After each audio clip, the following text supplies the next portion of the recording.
దయచేసి మనం ప్రభువుని ఆరాధించిన అనుభవంతో బలలో కూడా పాలు పొందనంటున్నాం. దేవుని వాక్యంలో కొన్ని సంగతులు మనం జ్ఞాపకం చేసుకుని మనం బలలో పాలు పొందుతాం. చూడండి, దేవుని వాక్యంలో 1 యోహాను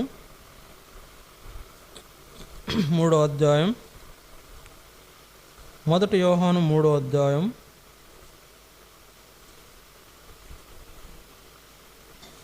మొదటి 2 వచనాలు చదువుదాం. 1 యోహాను 3వ అధ్యాయం మొదటి 2 వచనాలు.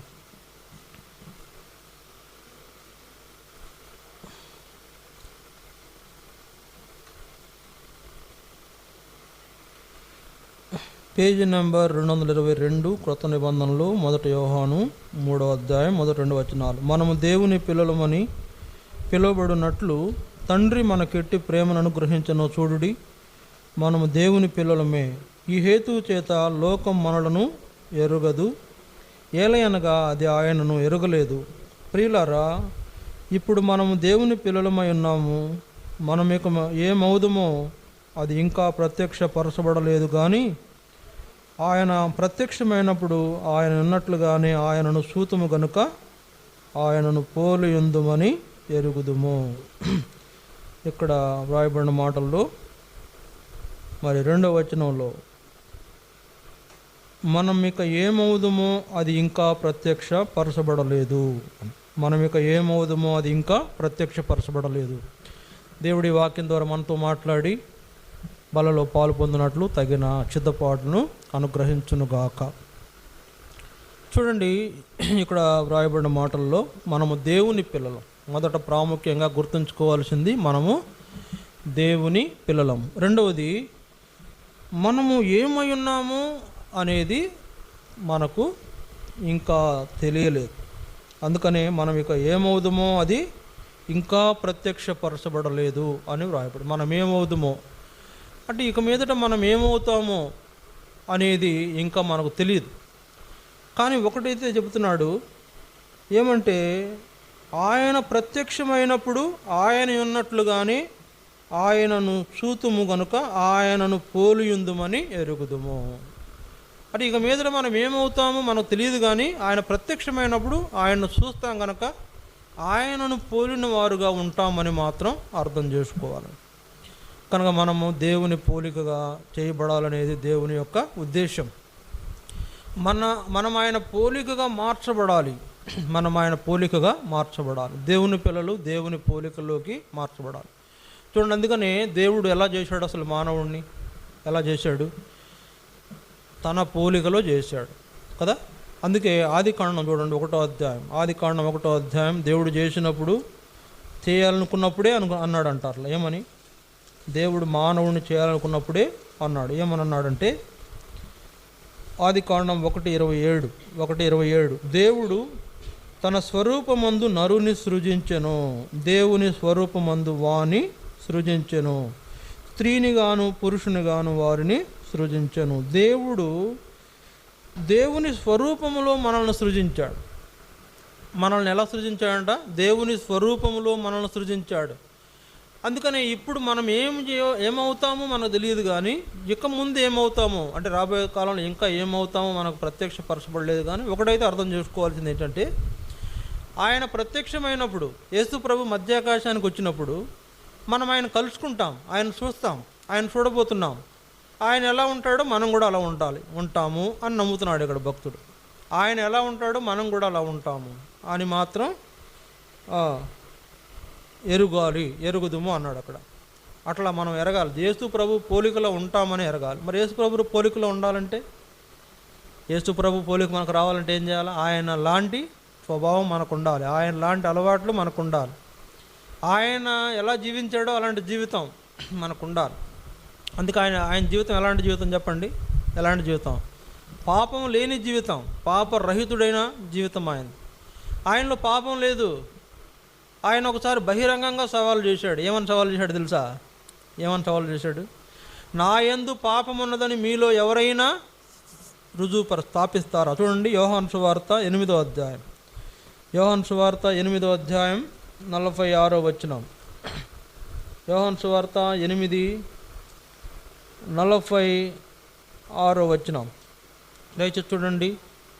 8:46. నా యందు పాపమున్నదని మీలో ఎవడు స్థాపించునో, నా యందు పాపమున్నదని మీలో ఎవరైనా రుజువుపరచగలరా అని బహిరంగంగా సవాల్ విసిరాడు. మనం విసరగలుగుతామా? ఆయన పొలుగులో మారాలంటే ఎట్లా మారుతాం?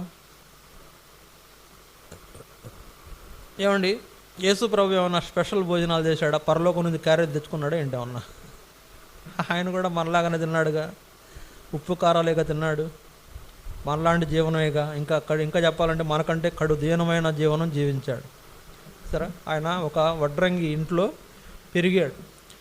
అందువల్ల వాళ్ళ పేద కుటుంబంలో పుట్టి పేదవాడుగానే పెరిగిన యేసు ప్రభు ఏమైనా పరమాన్నాలు తిన్నాడా? కాదు కదా.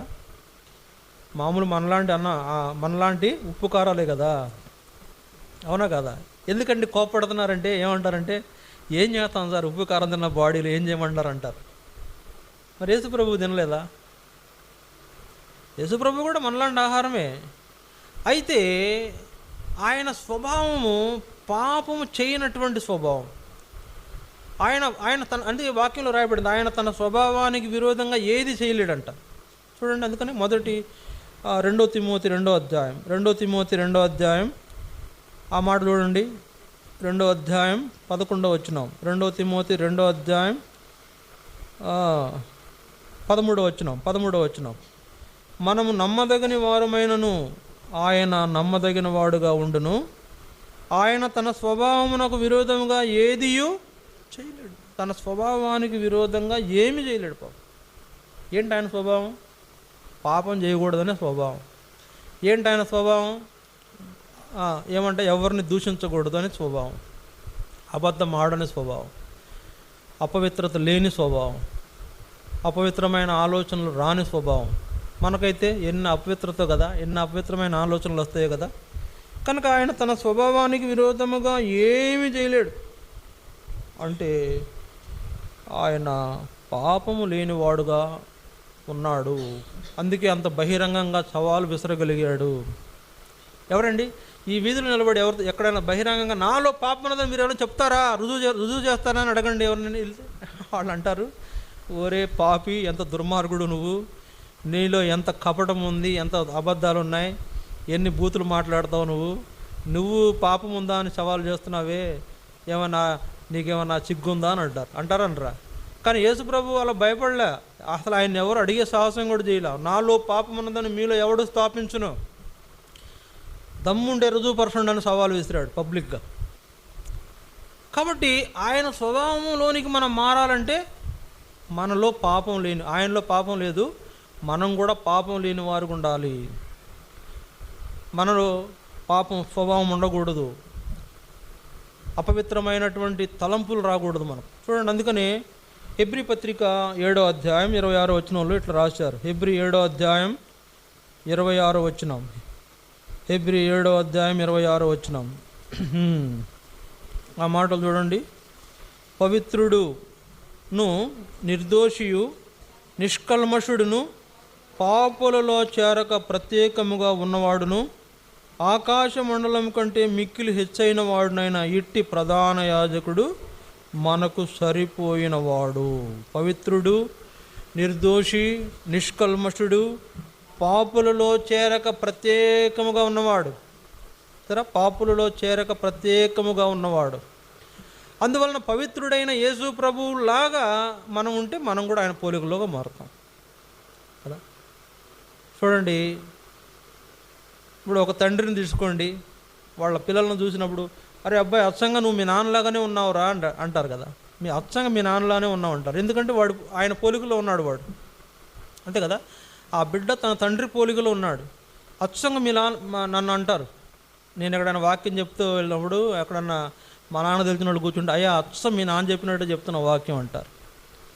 అంటే పోల్చుకుంటారు, ఇగో పలానాయన బిడ్డ, పలానాయన కుమారుడు అని. మనం కూడా పోల్చబడాలి. యేసు ప్రభువు పోల్చబడాలంటే ఆయనలాంటి అలవాట్లు మనకు ఉండాలి. ఇప్పుడు నా తండ్రి ఏం అలవాటు చేస్తాడో అదే అలవాటు చేసుకుంటా కదండి నేను. నా తండ్రి అలవాట్లు అంటే అవే నాకు వస్తాయి కదా. ఆయన యొక్క జీవన శైలి నాకు కూడా వచ్చేదిగా ఉంటుంది కదా. ఇప్పుడు ఆయన ఏం చేస్తున్నాడో ఆయన చేసేదాన్ని బట్టి కదా నేను. ఇప్పుడు ఆయన పొద్దున్న లేచి మోకరిస్తాడు అనుకోండి, నేను కూడా అంతే కదా, ఆయన పక్కన మోకరిస్తాను. ఆయన మోకరించేవాడైతే నేను మోకరించకుండా పోను కదా. అందుకనే ఆయన స్వభావము లేకపోతే ఆయన పద్ధతులు, ఆయన అలవాట్లు నాకు ఎలా వస్తాయంటే ఆయనను నేను గమనిస్తుంటాను కనుక, ఆయనను వెంబడిస్తూ ఉంటాను కనుక నాకు ఆ స్వభావం వస్తుంది. కనుక ఇప్పుడు మన స్వభావము యేసు ప్రభువు లాంటి స్వభావం అయితే ఆయన పోలికలోకి మనము ఆటోమేటిక్గా మార్చబడతాం. చూడండి, దినాల్లో చాలామంది దేవుని ప్రజలు తమ స్వభావానికి దేవునికి విరోధంగా మార్చుకుంటున్నారు, తమ అలవాట్లను దేవుని విరోధంగా మార్చుకుంటున్నారు, తమ జీవన శైలిని దేవుని విరోధంగా మార్చుకుంటున్నారు. దేవుని ఏర్పాటులో వాళ్ళు జీవించిన వాళ్ళు దేవుని స్వభావంలోకి ఎలా వస్తారండి? ఎలా వస్తారు? దేవుని ఏర్పాటులో జీవించిన వాళ్ళు దేవుని స్వభావంలోకి ఎలా మారుతారు? ఆయన అలవాట్లు ఎలా వస్తాయి? ఆయన యొక్క లక్షణాలు మనకు ఎలా వస్తాయి? యేసుప్రభు లక్షణం ఏంటో తెలుసా? ఎవడైనా నిన్ను ఒక చెంప మీద కొడితే, ఒక దెబ్బ కొడితే రెండో చెంప కూడా చూపించన్నాడు. అది ఆయన లక్షణం. మనం చూపించగలుగుతామా?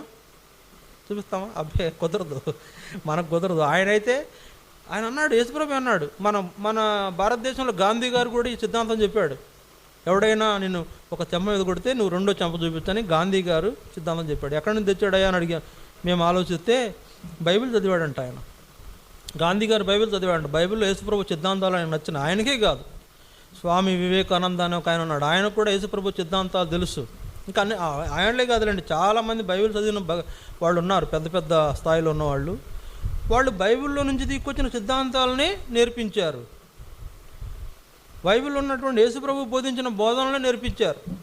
సరే, అసలు ఇంకో మాట చెప్పాలంటే మన భారతదేశ రాజ్యాంగం కూడా బైబిల్ని ఆధారం చేసుకుని రాయబడింది అంటారు. ఎందుకంటే దేవుడు ఎలాంటి నియమావళి పెట్టాడో ఆ నియమావళి మన రాజ్యాంగం కూడా, ఆ రాజ్యాంగంలో కూడా ఉన్నాయని పరిశీలన చేసి చూసిన వాళ్ళు చెప్పారు. కాబట్టి ఈ గ్రంథంలో ఉన్నటువంటి దేవుని యొక్క నియమావళి మన రాజ్యాంగానిగా రాసుకున్నాం మనం. అంటే చూడండి, ఒక తప్పు చేసిన వాడికి ఏ శిక్ష వేయాలో మన రాజ్యాంగం చెప్తుంది. ఆ రాజ్యాంగంలో చెప్పబడిన మాటలన్నీ ఈ బైబిల్లో నుంచి తీసుకొచ్చిన విషయాలే. ఇంకో మాట చెప్పాలంటే మన రాజ్యాంగాన్ని బ్రిటిష్ ప్రభుత్వంలో నుంచి తీసుకొచ్చి రాశారని కూడా చెప్తారు. మరి అదంతా నిజం మనకు తెలియదు, కానీ అంత పరిశోధనలు మనం చేయలేదు, కానీ ఇట్లా చెప్తారు. కనుక ఈ బైబిల్లో రాయబడిన సంగతులన్నీ కూడా మనం పాటిస్తున్నాం, ఈ దినాన్న పాటిస్తున్నాం. వాటిని మనము నియమావళిగా పెట్టుకున్నాం. కనుక పెట్టుకుని అట్లా బైబిల్లోని సంగతులను మనం మరి నెరవేర్చాలనేటువంటి నియమాలు కలిగి ఉంటున్నాం, కానీ నెరవేరుస్తున్నామా? నెరవేరిస్తే ఎందుకు ఈ కోర్టులు, ఎందుకు ఈ పోలీసులు, ఎందుకు ఈ శిక్షలు? చెప్పండి. అంటే మనకు శిక్షాస్మృతి ఉంది కదా అని నేరం చేయమని కాదు. నేరాలు చేస్తే శిక్ష ఉంది. నేరాలు చేస్తే నువ్వు పలానా నేరం చేస్తే నీకు శిక్షిస్తుంది గవర్నమెంట్ అనే నియమావళి ఉంది. అవి ఉంది, నియమావళి ఉంది, కానీ నువ్వు నేరం చేయమని కాదు. అట్లా చేసినప్పుడు ఆ నియమావళి నువ్వు పాటించకుండా అయిపోతున్నావు. అంటే అక్కడ పెట్టినటువంటి నిబంధనను మీరే వ్యక్తిగా అయిపోతున్నావు. ఇప్పుడు మనం కూడా ఆత్మీయ జీవితంలో యేసు ప్రభు మనకు కొన్ని నిబంధనలు పెట్టాడు, మీరు ఎలా ఉండాలా. ఇంకోటి కూడా అన్నాడు యేసు ప్రభు, నీకు ఒకటి ఉంటే నీకు రెండు ఉంటే లేని వానికి ఒకటి అన్నాడు, నీకు రెండు ఉంటే లేని వానికి ఒకటి అన్నాడు. ఇదే కాదులేండి, యేసు ప్రభు సిలువలో ఆయన మరి మేకులు కొట్టి వేలాడదీసిన తర్వాత, సిలువలో వేలాడదీయబడిన తర్వాత మొట్టమొదటిగా ఆయన పలికిన ఒక మాట చూశారు. ఏమన్నాడు? తండ్రి, వీరేమి చేస్తున్నారో వీరెరుగరు కనుక వీరిని క్షమించు. ఈ మాట ఆయన కొట్టిన వాళ్ళ గురించి చెప్తున్నాడు. ఈ మాట ఆయనను దూషించిన వాళ్ళ గురించి చెప్తున్నాడు. ఈ మాట ఆయనను పెడరెక్కలు విరిచి ఆయనపైన సిలువ మోపి ఆయనను క్రూరముగా అవమానకరంగా మాట్లాడిన వారి గురించి చెప్తున్నాడు. మనం చెప్పగలమా? ఆయనలాగా మనం మారాలి అంటే గుర్తుపెట్టుకోండి, ఆయనలాగా మనం మారాలి అంటే ఈ లోకంలో కొన్ని శ్రమలు వస్తాయి, వాటిని ఏం చేయాలా? సహించాలి. కొన్ని ఇబ్బందులు వస్తాయి, వాటిని ఏం చేయాలా? అధిగమించాలి. ఎన్నో రకాలైనటువంటి పరిస్థితులు కూడా వచ్చాడు యేసుప్రభు. ఊరికి ఆయన ఏమి ఈరోజు దేవుని కుడిపార్శ్వాన ఊరికే కూర్చోలేదండి. ఎన్నో రకాలైనటువంటి పరిస్థితులు గుండా వచ్చాడు. ఆయన ఎన్నో రకాల శ్రమలు ఎదుర్కొన్నాడు. అంతేకాదు, కఠినమైన సిలువను ఎదుర్కొన్నాడు. ఘోరమైన నిందలు అవమానాలు ఎదుర్కొన్నాడు. ముఖంపై ఉమ్మి వేసినా కూడా ఆయన ఏం మాట్లాడలా. ఇవన్నీ భరించి దేవుని ఏర్పాటులో నిలిచి ఉన్నాడు కనుకనే ఏం చేశాడు, దేవుడు ఆయన్ను తన సింహాసనంలో కూర్చోబెట్టుకున్నాడు. సరే, రేపొద్దున మనం కూడా అంతే. ఎన్ని నిందలు వచ్చినా, ఎన్ని అవమానాలు వచ్చినా, ఎన్ని శ్రమలు వచ్చినా మనం కూడా, యేసుప్రభు మాట ఇచ్చాడు మనకు, జయించు వానిని నాతో కూడా నా సింహాసనం మీద కూర్చుండనిచ్చేదని అన్నాడు. యేసుప్రభు జయించి ఇప్పుడు తండ్రి సింహాసనం దగ్గర కూర్చుని ఉన్నాడు. రేపొద్దున మనం కూడా జయించిన అనుభవంలో ఉంటే మనం కూడా ఆ సింహాసనంలో కూర్చుని పెడతానని యేసుప్రభు చెప్పాడు. కాబట్టి జయించిన అనుభవం మనకు రావాలంటే యేసుప్రభు మాదిరిగా అన్నిటినీ సహించుకోవాలి. ఆయన గురించి ఏం రాయబడింది, సిలువను ఏం చేశాడు, ఆయన సహించాడు. సరే, సిలువను సహించాడు, అవమానాన్ని నిర్లక్ష్య పెట్టాడు. అంటే కిరీటము, మరి మనకు స్వర్ణ కిరీటం రావాలనుకోండి, స్వర్ణ కిరీటం రావాలంటే ముందు ఏం జరగాల, ఏ ఏ ఏ అనుభవం ఉండాలా, ముళ్ళ కిరీటం అనుభవం ఉండాలి. స్వర్ణ కిరీటం రావాలంటే ముళ్ళ కిరీటం అనుభవం ఉండాలి. యేసుప్రభువుకు ఉంది. ఆయన కిరీటం పెట్టిన వానుగా ఆయన మనం చూడబోతున్నాము. మరి ఆ కిరీటం ఎట్లా వచ్చిందబ్బా, ఈయన ఎక్కడ మేము భూమి మీద చూసినప్పుడు ముళ్ళ కిరీటం పెట్టబడిన వాడుకున్నాడే, మరి ఇక్కడేంటబ్బా ఈయన స్వర్ణ కిరీటం ధరించినాడు, బంగారు కిరీటం ధరించిన యేసుప్రభువుని చూసినప్పుడు అనుకుంటామంట, ఈయనకు భూమి మీద ముళ్ళ కిరీటం ధరించాడు కనుకనే ఇక్కడ స్వర్ణ కిరీటం ఇవ్వబడింది అనేటువంటి అనుభవం మనం రేపొద్దున చూడబోతున్నాం.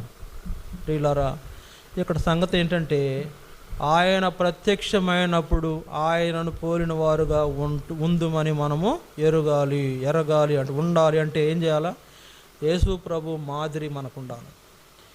చూడండి, యేసు ప్రభు మరి చాలా విషయాలు ఆయన మరి వాళ్లకు, శిష్యులైన వాళ్లకు బోధకుడు అయి ఉండి, లేకపోతే వాళ్ళకు ప్రభువు అయి ఉండి, యేసు ప్రభు ఏం చేశాడు, వాళ్ళ పాదాలు కడిగాడు.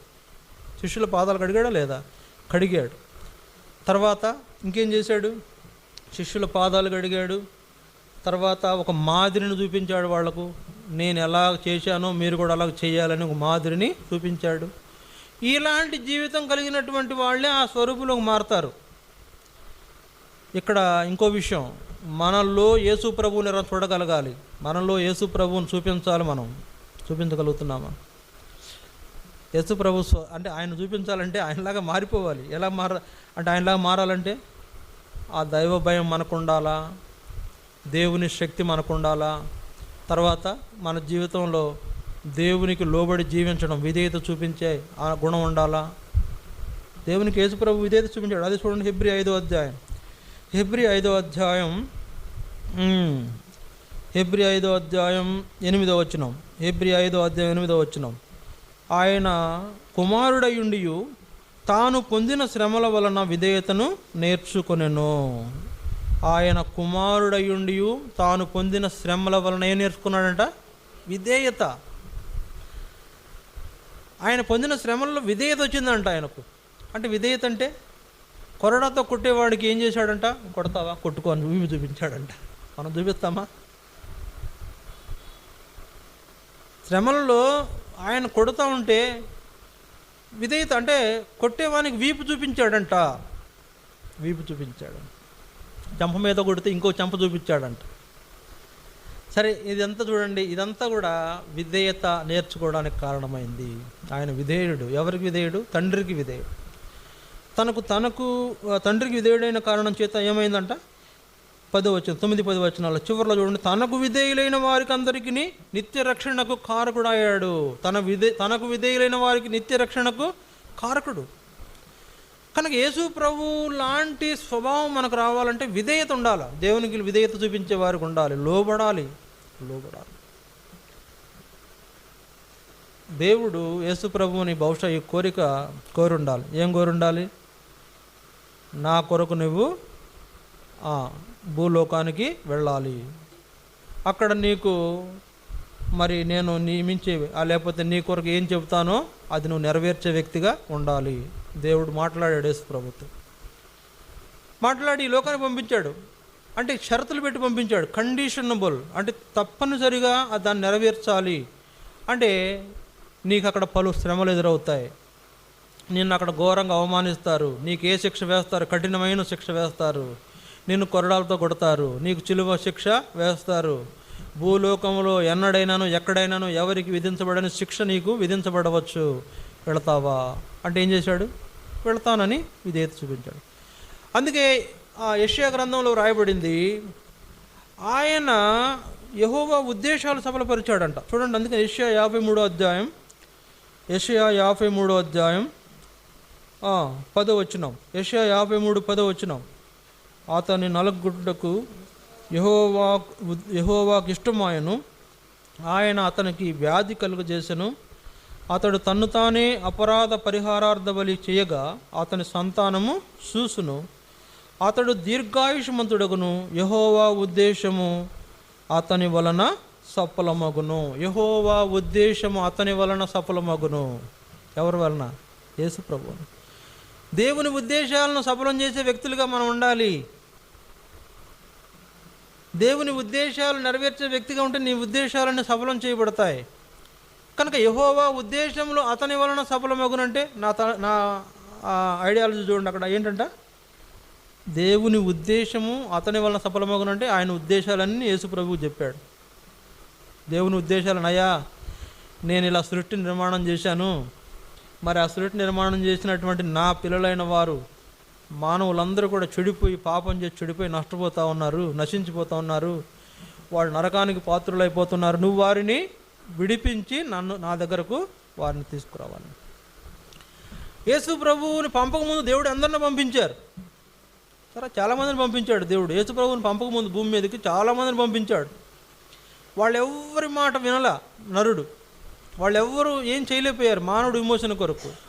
కానీ యేసు ప్రభువు మాత్రం ఏం చేశాడంట? నిత్య రక్షణ సంపాదించాడు. దేవుని ఉద్దేశాలన్నీ యేసు ప్రభు భూమి మీద నెరవేర్చాడు.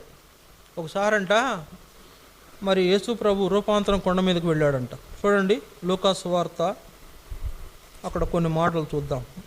లూకా సువార్త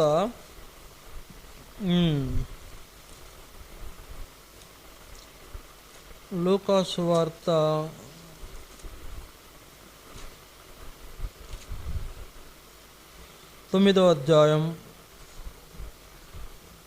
28 వచనం నుంచి చూద్దాం. లూకా 9:28 వచనం నుంచి. ఈ మాటలు చెప్పినది మొదలుకొని రమారమి 8 దినములైన తరువాత ఆయన పేతురును యాకోబును వెంట పెట్టుకుని ప్రార్థన చేయుటకు ఒక కొండ ఎక్కెను. ఆయన ప్రార్థించుచుండగా ఆయన ముఖరూపము మారెను, ఆయన వస్త్రములు తెల్లనివై దగదగ మెరిచెను. మరి 2 పురుషులు ఆయనతో మాట్లాడుచుండిరి. వారు మోషే, ఏలియాను వారు మహిమతో అగుపడి ఆయన యెరూషలేములో నెరవేర్చబోవు నిర్గమమును గూర్చి మాట్లాడుచుండిరి. యెరూషలేములో చేయవలసిన దానిని గురించి మాట్లాడుతున్నారు. ఏంటి? యెరూషలేములో ఏం జరగాల? శిలువ కార్యం జరగాలి. అందుకే యెరూషలేములోనే ఆయన శిలువ శిక్ష వేశారు. యెరూషలేములో ఆయనను అధికారులు బంధించి, ఆయనను హింసించి, ఆయన మీద అబద్ధంగా చెడ్డ మాటల చెడ్డ సాక్ష్యాలను చెప్పించి, ఆయనకు ఏ తప్పు లేని ఆయన మీద కఠినమైన చిలువ శిక్షను విధించి చిలువ వేయబోతున్న నిర్గమము అంటే జరగవలసిన దాని గురించి మాట్లాడుతున్నారు. ఎవరు? మోషే, ఏలియా. ఏమని మాట్లాడుతున్నారు? ప్రభువా, యేసు ప్రభువా, దేవుడు పంపించాడు, మరి నీవు యెరూషలేములో జరిగించాల్సింది ఏంటంట? చిలువ కార్యం జరిగించాలా? అక్కడ నీకు ఎన్నో రకాల పరిస్థితులు ఎదురవబోతున్నాయి. ఎప్పుడు అది? యేసు ప్రభువుకు 32 సంవత్సరాల వయసు. అప్పుడు అక్కడ నీకు ఎన్నో శ్రమలు ఎదురవబోతున్నాయి, నువ్వు ఎన్నో రకాలైన హింసలు ఎదుర్కోబోతున్నావు, నిన్ను భయంకరమైన శిక్ష నీకు వేయబోతున్నారు. అవన్నీ నువ్వు జాగ్రత్తగా నెరవేర్చు, అవన్నీ నువ్వు జాగ్రత్తగా జరిగించు అని వాళ్ళు మాట్లాడుతున్నారు అక్కడ. కనుక దేవుడు పంపించాడు, ఒకసారి వెళ్ళి మాట్లాడరండి. ఆయన మన మనసు మార్చుకోవడం ఏమి ఉండదులే కానీ ధైర్యపరచడం కోసం పంపించాడు. యేసు ప్రభువుని ధైర్యపరచడం కోసం పంపించాడు. అంటే యేసు ప్రభు ధైర్యపరచడం అంటే ఆయన కూడా మనుషుడేగా, మనలాంటి స్వభావం గలవాడేగా. ఏమన్నా డబ్బులు గిబ్బులు ఉన్నవాడా? కాదుగా, పేదవాడేగా, కొంచెం సపోర్ట్ అవసరం. అందుకే దేవుడు ఏం చేసినాడు? పంపించాడు. ఎవరిని? మోషే, ఏలియాని పంపించాడు. ఒకసారి యేసు ప్రభు బాప్తిస్మం తీసుకున్నప్పుడు ఆయన 40 దినాలు ఉపవాసం ఉన్నాడు. ఉపవాసం తీరిన తర్వాత ఆకలి వేసిందంట. ఆయనకు ఆకలి వేసే టైంలో వచ్చి సాతాను శోధించాడు. ఏమంటాడు? ఈ రాళ్ళను రొట్టెలుగా చేసుకుని తిను, లేకపోతే నువ్వు నాకు మొక్కు, ఇదంతా నీకు ఇస్తాను, ఇట్లాంటి మాటలతో శోధించాడు యేసుప్రభు. అప్పుడు యేసుప్రభు సాతాన్ని గద్దించి వెళ్ళగొట్టిన తర్వాత పరలోకం నుండి దేవదూతలు దిగొచ్చి ఆయనకు పరిచర్య చేశారు. మత్తయి సువార్త 4వ అధ్యాయం, మత్తయి సువార్త 4వ అధ్యాయం 19వ వచనం దయచేసి చూడండి. మత్తయి సువార్త 4వ అధ్యాయం 11వ వచనం. అంతటా అపవాది ఆయనను విడిచిపోగా ఇదిగో దేవదూతలు వచ్చి ఆయనకు పరిచర్య చేసిరి. దేవదూతలను పంపించాడంట దేవుడు. అయ్యా, నా బిడ్డ అక్కడ చాలా ఇబ్బందులు ఉన్నాడు, మీరేం చేయాలా, వెళ్ళి నా బిడ్డకు కావలసిన ఏం చేయాలో కావాలో చూడండి అంటే దేవదూతలతో ఇంకేం కొరత ఉండండి. యేసు ప్రభువుకి దేవదూతలను పరిచర్య చేయడం పంపించాడు పరలోకం నుండి దేవుడు. ఎందుకంటే ఆయన దేవునికి ఇష్టడు. అందుకే చూడండి, ఒక మాట భలే బాడాడు యేసు ప్రభు కూడా. యోహాను సువార్త 12వ అధ్యాయం, యోహాను సువార్త 12వ అధ్యాయం 12వ అధ్యాయం కాదు 8వ అధ్యాయం 29వ వచనం. యోహాను సువార్త 8:29. నన్ను పంపినవాడు నాకు తోడై ఉన్నాడు, ఆయనకిష్టమైన కార్యము నేను ఎల్లప్పుడూ చేయుదును గనుక ఆయన నన్ను ఒంటరిగా విడిచిపెట్టలేదు. ఆయనకిష్టమైన కార్యములు నేను ఎల్లప్పుడూ చేయుదును కనుక ఆయన నన్ను ఒంటరిగా విడిచిపెట్టలేదు. యేసు ప్రభు దేవునికి ఇష్టమైన కార్యాలు చేశాడంట. మనం చేస్తున్నామా? మనం ఏం కార్యాలు చేస్తున్నామో కదా, మనం ఏం కార్యాలు చేస్తున్నాం? ఏం కార్యాలు చేస్తున్నాం? మా అమ్మకి ఇష్టమైన కార్యం చేస్తాను, నాకు ఇష్టమైన కార్యం చేస్తాను, మా నాన్నకి ఇష్టం నచ్చాలా, లేకపోతే మా బంధువులు స్నేహితులకు నచ్చాలా, లేకపోతే ఏదేదో చేయాలని చేస్తూ ఉంటాం మనం. కాదు, దేవునికి ఇష్టమైన కార్యాలు చేశాడు యేసు ప్రభు. ఇవన్నీ ఎక్కడి నుంచి నేర్చుకున్నాడు బాబు? ఎక్కడి నుంచి నేర్చుకున్నాడు ఇవన్నీ? ఎక్కడి నుంచి నేర్చుకున్నాడు? ఆయన దేవుని దగ్గర నుండి నేర్చుకున్నాడు. అందుకే చూడండి, అక్కడ పైన వచనం 8వ అధ్యాయం 28వ వచనం. కావున యేసు, మీరు మనుష్య కుమారుని పైకెత్తినప్పుడు నేనే ఆయననియు నా అంతటా నేనే ఏమీ చేయక తండ్రి నాకు నేర్పినట్లు ఈ సంగతులు మాట్లాడుతున్నానని మీరు గ్రహించెదరు. తండ్రి నాకు నేర్పించాడు. ఏం నేర్పించాడు? ఆయనకి ఇష్టమైనట్టు జీవించడం నేర్పించాడు. మన తండ్రి నేర్పిస్తున్నాడా? తండ్రిని మనకు ఒక గురువుగా ఆయన నేర్పిస్తున్నప్పుడు నేర్చుకునేటువంటి అనుభవం మనలో ఉంటుందా? యేసుప్రభు నేర్చుకున్నాడు. ఎక్కడ నేర్చుకున్నాడు? ఆయన పాదాల దగ్గర కూర్చొని నేర్చుకున్నాడు. ఎక్కడుంటాయి ఆయన పాదాలు? ప్రార్థనా సమయంలో ఆయన పాదాలు ఉంటాయి. అక్కడికి వెళ్ళి ఆయన పాదాలు పట్టుకున్నాడు. ప్రతి రాత్రి ప్రార్థన చేసేవాడు యేసుప్రభు. అయ్యా, నాకు సహాయం చేయి, నువ్వు నాకు కొంతమంది శిష్యులను అనుగ్రహించనగానే దేవుడు శిష్యులను ఇచ్చాడు. నువ్వు ఏం చేయమంటావు చెప్పనగానే నువ్వు పలానా ప్రాంతానికి పోని దేవుడు పంపించాడు. ఇవన్నీ దేవుడికి నేర్పించిన సంగతులు చేస్తున్నాడు కనుకనే ఆయన దేవునికి ఇష్టడైనాడు. మనం ఉండామా అలాగా? అందుకే చూడండి, ఏది పడితే అది చెయ్యొద్దు, ఏది పడితే అది చెయ్యొద్దు, ఎట్లా పడితే అట్లా తిరగొద్దు, ఎటు పడితే అటు పోవద్దు, ఏది పడితే అది మాట్లాడొద్దు, ఏది పడితే అది చేయటం అది దేవుని ఉద్దేశం కాదు. దేవుడు నీకు ఏది చెప్తున్నాడో అది చేయాలి. అది నేర్చుకోవడం అంటే. యేసుప్రభు అదే చేశాడు. ఆయనకి ఇష్టమైన నేను చేస్తాను కనుక ఆయనను ఎప్పుడు ఒంటరిగా విడిచిపెట్టలే, ఎల్లప్పుడూ నాతో ఉన్నాడు. చూడండి, బాప్తిస్మం తీసుకొని 40 దినాలు ఉపవాసం ఉన్న తర్వాత సాతాను శోధించినప్పుడు దేవదూతలను పంపించాడు. ఇప్పుడు రూపాంతరం కొండ మీద యేసుప్రభుకు 32 సంవత్సరాల వయసు అప్పుడు సుమారుగా రూపాంతరం కొండ మీద మోషే ఏలియాలను పంపించాడు. సరే, ఇవన్నీ యేసుప్రభు చక్కగా నెరవేర్చాడు. అందుకే మత్తయి సువార్త 26వ అధ్యాయం, మత్తయి సువార్త 26వ అధ్యాయం దయచేసి చూడండి. మత్తయి సువార్త 26వ అధ్యాయం 52, 53 వచనాలు, లేకపోతే 53 వచనం చూడండి. ఈ సమయమున నేను నా తండ్రిని వేడుకొనలేననియు వేడుకొనిన ఎడల ఆయన 12 సేనా వ్యూహముల కంటే ఎక్కువ మంది దూతలను ఇప్పుడే నాకు పంపడనియు నీవు అనుకున్నావా? నేను వేడుకొనిన ఎడల ఇలాగు జరగవలెనను లేఖనము ఎలాగు నెరవేరునని అతనితో చెప్పాను. పేతురు, నీ కత్తి వరలో పెట్టు, నీ కత్తి వరలో పెట్టు. కత్తి వాడుతున్నావా? జాగ్రత్త, వరలో పెట్టు. మనం కూడా కత్తులు వాడుతూ ఉంటాం. ఏం కత్తులు? మాటల కత్తులు. సరే, ఏం కత్తులు వాడతాం మనం? మాటల కత్తులు. ఏం కత్తులు వాడతాం? బూతుల కత్తులు. బూతులు ఎన్ని మాట్లాడతామండి మనం? ఎన్ని అబద్ధాలు ఆడుతూ ఉంటామండి? విశ్వాస జీవితంలో అబద్ధం ఆడవచ్చా? విశ్వాస అనేవాడు ఇచ్చిన మాట కోసం నిలబడాలి, కట్టుబడి ఉండాలి. దేవుడిచ్చినటువంటి జీవితంలో నమ్మకంగా కొనసాగేటువంటి ఆ వ్యక్తిగా ఉండాలి, అనుభవం ఉండాలి.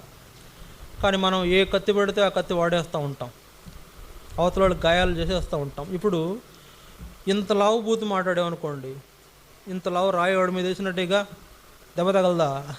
తగులుద్దుగా. కొంతమంది పెద్ద మాటలు మాట్లాడతారు. అంత లావు మాటలు ఎందుకు అంటారు కదా. ఇంత లావు మాట అన్నాడు అనుకోండి, ఇంత లావు రాయి మీద వాడి మీద వేసావు నువ్వు, ఏమైంది? గుండాకి వస్తాడు వాడు. వాడుతున్నావు కదా. కనుక మనము కత్తులు వాడకూడదు. పేతురు కత్తి వాడాడు.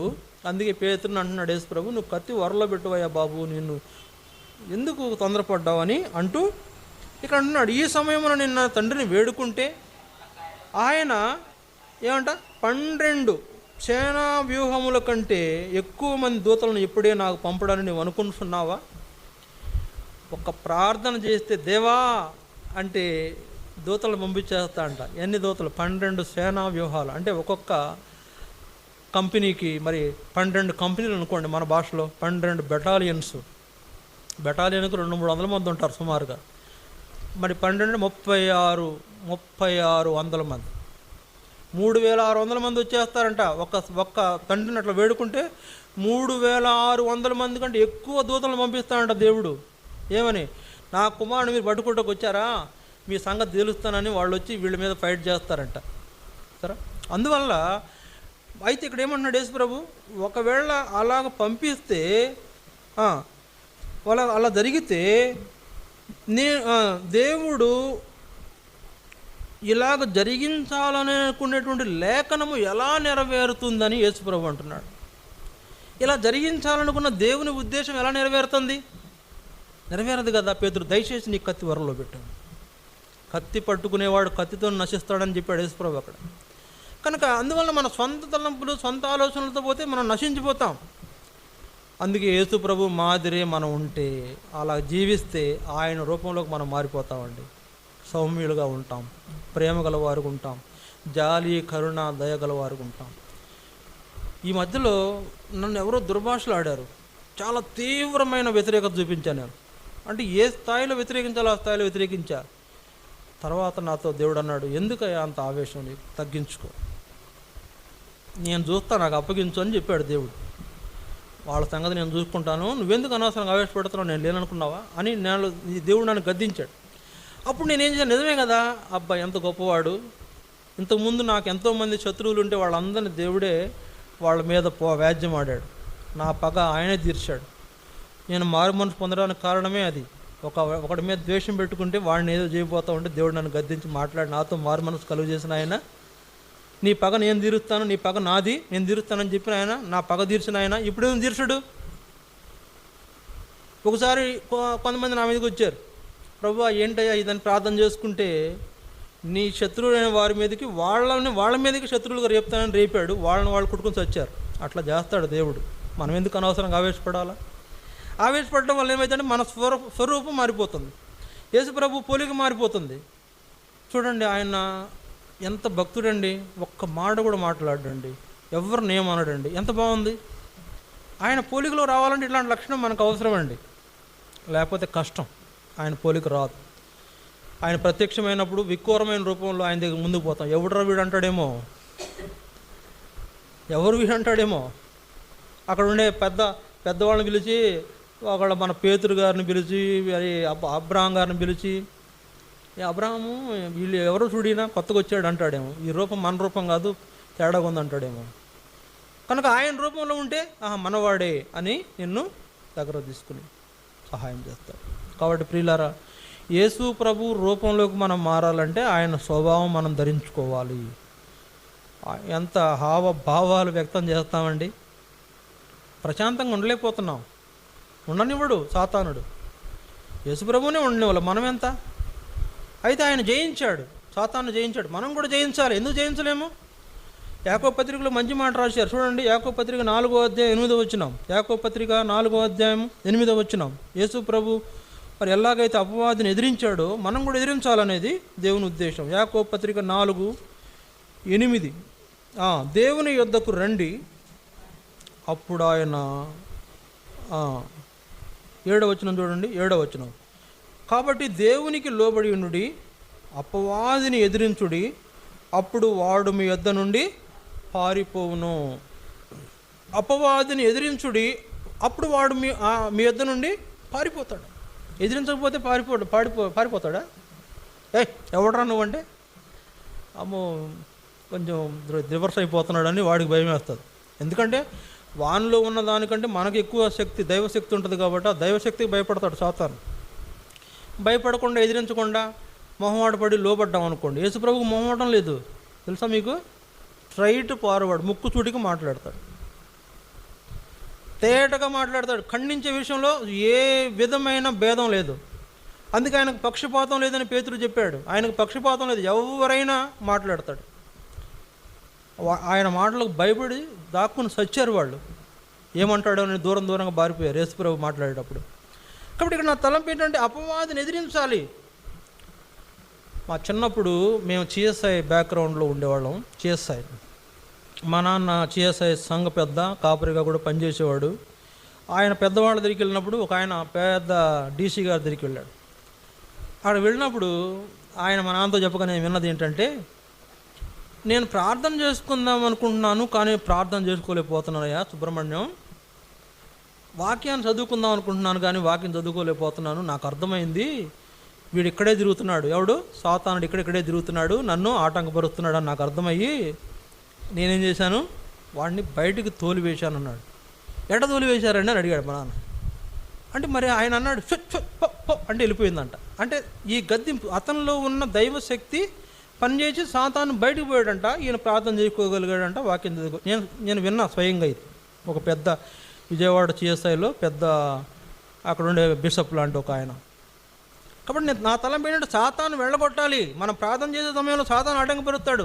పోరా నువ్వెవడు అని చెప్పి తరిమేయాలి, లేకపోతే ప్రార్థన చేసుకోలేవు. నువ్వు వాక్యం చదివిపోతున్నప్పుడు వాక్యం చదవకుండా సాతాను ఆటంకపరుస్తాడు. సాతాను అక్కడి నుంచి వెళ్ళగొట్టకపోతే నువ్వు చదువుకోలేవు.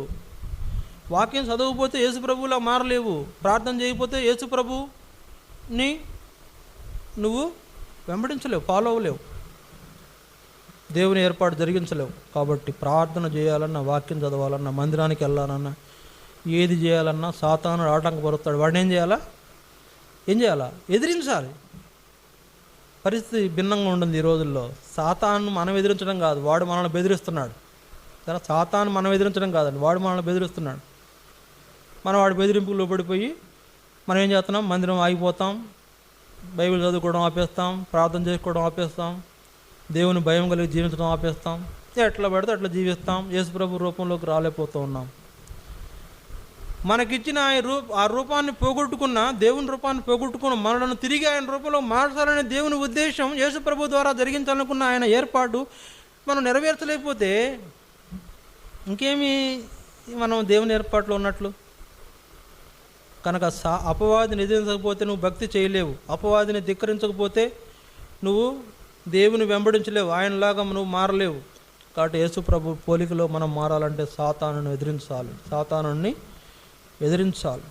వాడు పారిపోతాడంట, వాడు పారిపోతాడు. ఎదిరించుంటే అప్పుడు వాడు మీ ఎదురు నుండి పారిపోవునని చెప్తున్నాడు యాకోబు. సాతానుని ఎదురు నుండి పారిపోకపోతే నువ్వు నీ జీవితంలో ఎన్నో శ్రమలు ఎదుర్కోవాల్సి వస్తుంది, ఎన్నో ఇబ్బందులు ఎదుర్కోవాల్సి వస్తుంది. పోనీ నిన్నేమైనా మందిరానికి రాకుండా ఆపినాడు, నీకేమైనా మేలు కలిగిస్తాడంటే కీడులో పడేస్తాడు. ప్రార్థన చేయకోకుండా ఆటంకపరిచి నిన్నేమన్నా మేలు కలుగుద్దా అంటే అది కీడే కదా. ప్రార్థన చేసుకోకపోతే కీడు, వాక్యం చదువుకోకపోతే కీడు, మందిరానికి వెళ్ళకపోతే కీడు. ఈ దినాల్లో చాలామంది మందిరానికి రాకపోవడం వల్ల కీడులో పడుతున్నారు. నేను మన దగ్గరకు వచ్చే వాళ్ళందరూ చెప్పేది అదే, మందిరానికి వెళ్ళే అనుభవం పోగొట్టుకున్నావా, నీకు ఎంతో అపాయం ఉంది అక్కడ అవతల, జాగ్రత్త. కనుక యేసు ప్రభు మనకు ఏం నేర్పించాడో అది నేర్చుకోవాలి, కానీ ఏదేదో నేర్చుకొని లోకంలో పడిపోయి మన యొక్క జీవితాన్ని సర్వనాశనం చేసుకుంటున్నాం. మనం అలా ఉండొచ్చా? ఆయన పోలికలో మారాల్సిన మనం ఏదేదో ధరించుకొని ఏదేదో పోలికల్లో జీవిస్తూ మనం ఎలాగ ఆయన ఏర్పాటును జరిగించగలుగుతాం చెప్పండి? బలలో పాలు పొందబోయేటప్పుడు పరీక్షించుకోవాలి, ఆయన పోలికలో మారాలి. మనలో యేసుప్రభుని చూపించాలండి లోకానికి, మనలో యేసుప్రభుని చూపించాలి. వాళ్ళు అప్పుడే మారుతారు, అప్పుడే వాళ్ళు దేవుడిని తెలుసుకుంటారు. ఆహా, యేసుప్రభు అంటే ఇలా ఉంటాడా అని వాళ్ళు అర్థం చేసుకోగలుగుతారు. అలాంటి వారుగా మనం ఆయన పోలికలో మార్చబడి ఆయన ప్రత్యక్షతలో జీవించిన అనుభవంలో మనం యోగ్యమైన వారుగా బలలో పాలు పొందనంటున్నాం. యేసుప్రభు మాదిరి మనం జీవించగలుగుతున్నామా? పరీక్షించుకోవాలి, సరిచేసుకోవాలి. ప్రభువా, యేసు ప్రభువా, నీలాగా నేను జీవించలేకపోతున్నాను, నీలాగా నేను తండ్రి వద్ద నేర్చుకోలేకపోతున్నాను, నీలాగా అపవాదిని ఎదిరించలేకపోతున్నాను, నాకెన్నో శ్రమలు చుట్టుముడుతూ నన్ను నష్టపెడుతున్నాయి, నా రూపాన్ని వికృతంగా మార్చేస్తున్నాయి. నన్ను నీ రూపంలోనికి మార్చు ప్రభువా, దయతో నన్ను క్షమించు, ఇప్పుడైనా నీ రూపం నాకు ఇవ్వని మనం ప్రార్థన చేసి యోగ్యంగా ప్రభు బలలో పాల్పొందునంటున్నాం. మోకరించండి.